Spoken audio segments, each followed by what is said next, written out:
Ropeway mostly पहाड़ी इलाकों में यूज किया जाता है जहां रोड बनाना आसान नहीं होता। हम इस वीडियो में रोपवे की वर्किंग को समझेंगे और यदि इसकी रोप टूट जाए तो इसकी सेफ्टी कैसी है यह भी जानेंगे। बेसिकली रोपवे दो टाइप के होते हैं। जो डिटेचेबल रोपवे होते हैं, जब कार स्टेशन पर पहुंचती है तो वह रोप से डिटेच हो जाती है। यह कंप्लीटली रुकते नहीं है, बस इनकी स्पीड स्लो हो जाती है लोगों के बैठने उतरने के लिए।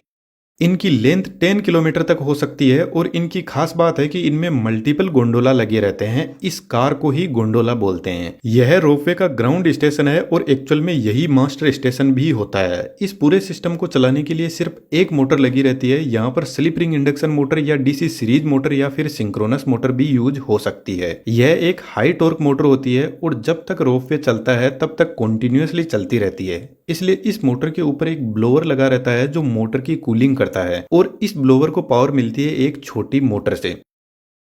मोटर के आगे एक हाइड्रोलिक ब्रेक सिस्टम लगा रहता है रोपवे को रोकने के लिए। अब मोटर से जो पावर मिल रही है वह इस कंप्लीट रोपवे को नहीं चला सकती, इसलिए 2 स्टेज प्लेनेटरी गियर सिस्टम लगा रहता है बेवल गियर के साथ में, जो मोटर से मिल रहे टॉर्क को इंक्रीज कर देता है। गियर से पावर जाती है सीव के पास में, जो रोप पर फोर्स लगाता है और रोप मूव करती है।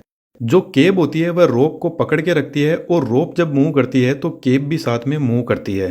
जनरली रोपवे की 3 to 5 मीटर पर सेकंड एवरेज स्पीड होती है, लेकिन इसकी स्पीड 14 मीटर पर सेकंड भी हो सकती है। इतनी हाई स्पीड में जब केब स्टेशन पर पहुंचती है तो केबल से सक्सेसफुली डिटेच हो जाती है।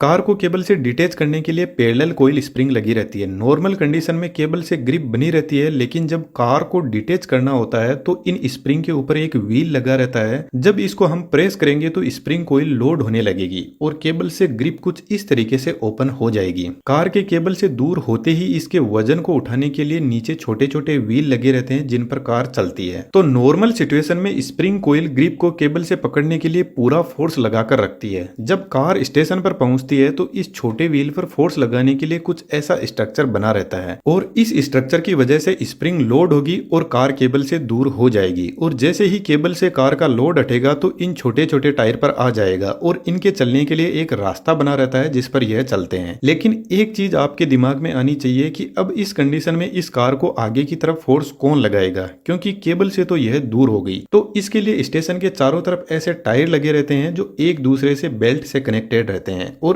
इन सभी टायर को भी इसी मोटर से पावर मिलती है इस गियर सिस्टम के थ्रू। केबल से डिटेच होने के बाद में कार को यह टायर फोर्स लगाते हैं आगे बढ़ने के लिए। लेकिन इंटरेस्टिंग बात यह है कि जब कार स्टेशन पर आती है तो उसकी स्पीड ज्यादा होती है, तो सबसे पहले टायर की स्पीड केबल की स्पीड के बराबर होती है। दूसरे टायर की स्पीड थोड़ी उससे कम होती है, उससे आगे वाले की थोड़ी और कम। ऐसे धीरे धीरे कार की स्पीड को डाउन किया जाता है ताकि पैसेंजर को कोई झटका ना लगे। और स्पीड धीरे होने के बाद में कार धीरे धीरे स्टेशन पर आगे बढ़ेगी। जब कार को वापस केबल से अटैच करना होता है तो टायर धीरे धीरे कार की स्पीड को बढ़ाना शुरू कर देंगे और जैसे ही कार केबल के पास में पहुंचेगी तो कार की स्पीड केबल की स्पीड के बराबर हो जाएगी और ठीक पहले की तरह जैसे ही वापस स्प्रिंग लोड होगी तो ग्रिप ओपन हो जाएगी और केबल से अपना कॉन्टेक्ट बना लेगी। यदि अपर स्टेशन को देखें तो अपर स्टेशन पर भी सेम ऐसा ही सिस्टम होता है, लेकिन यहाँ पर कोई मोटर नहीं लगी रहती है। जो लोअर स्टेशन की मोटर होती है उसी से पावर ट्रांसफर होती है केबल के थ्रू। अब यहाँ पर जो टायर लगे रहते हैं इनको रोटेट करवाने के लिए इस सीव से एक गियर सिस्टम के थ्रू इनको कनेक्ट किया जाता है। बाकी process same to same lower station जैसा ही है।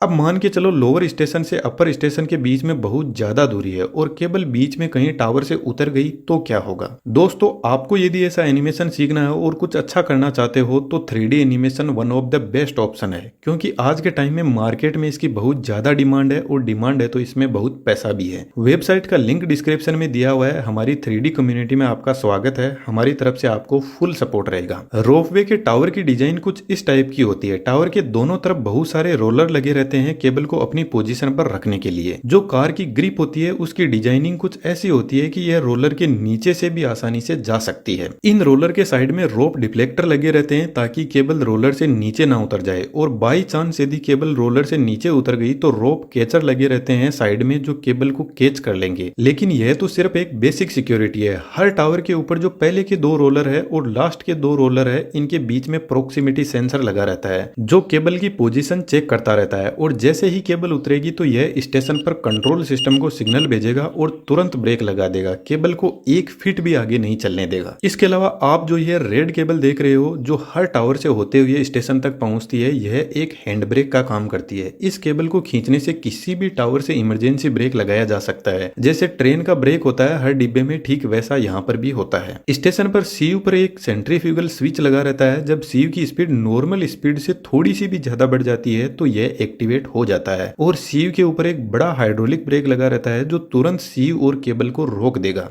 कई बार ऐसी सिचुएशन भी आती है कि पावर फेलियर हो जाती है और मोटर रुक जाती है तो बीच में कार फंस जाएंगे, तो इसके लिए सीयू पर एक बड़ा गियर लगा रहता है जिसके साथ में एक हाइड्रोलिक मोटर लगी रहती है और इस मोटर को पावर मिलती है एक इंजन से, जिसको पावर फेलियर जैसी इमरजेंसी सिचुएशन में ऑन किया जाता है। रोपवे में जितने भी ब्रेक है ये सब नॉर्मल कंडीशन में एक्टिवेट रहते हैं। कहने का मतलब गाड़ियों में जब ब्रेक फेल होता है तो ब्रेक लगता नहीं है, लेकिन इनमें जैसे ही कोई एबनॉर्मल कंडीशन आती है तो ब्रेक फ्लूइड और स्प्रिंग ऑलरेडी लोडेड रहते हैं और इनमें से कुछ भी फेल होता है तो ब्रेक लग जाता है। रोपवे में स्टील वायर से बनी एक मोटी केबल काम में ली जाती है। इस केबल की कंटीन्यूअस मॉनिटरिंग के लिए ऑप्टिकल टेस्टिंग डिवाइस लगी रहती है जिसमें लेजर लाइट होती है और यह चेक करते रहते हैं कि कहीं से भी केबल में कोई वायर तो नहीं टूटा है या कोई स्क्रैच तो नहीं आ गया। रोपवे में एक और इंटरेस्टिंग थिंग होती है कि जितने गोंडोला नीचे की तरफ आ रहे हैं उतने ही ऊपर की तरफ जा रहे हैं ताकि मोटर पर ज्यादा लोड ना पड़े और उसको बैलेंस किया जा सके। बाकी रोपवे में जितने भी इक्विपमेंट है जैसे मोटर, केबल, कार, इनकी कंटीन्यूअस मॉनिटरिंग की जाती है ताकि कहीं से भी कोई फेलियर ना हो जाए। तो यहाँ पर सेफ्टी का पूरा ध्यान रखा जाता है। बस इनमें एक छोटी सी कमी होती है कि जो केबल कार या जो गोंडोला होता है उसमें लाइट का कोई सोर्स नहीं होता है, इसलिए आपने कई बार देखा होगा कि उनके ऊपर एक छोटा सोलर पैनल लगा रहता है वहां पे इलेक्ट्रिसिटी देने के लिए।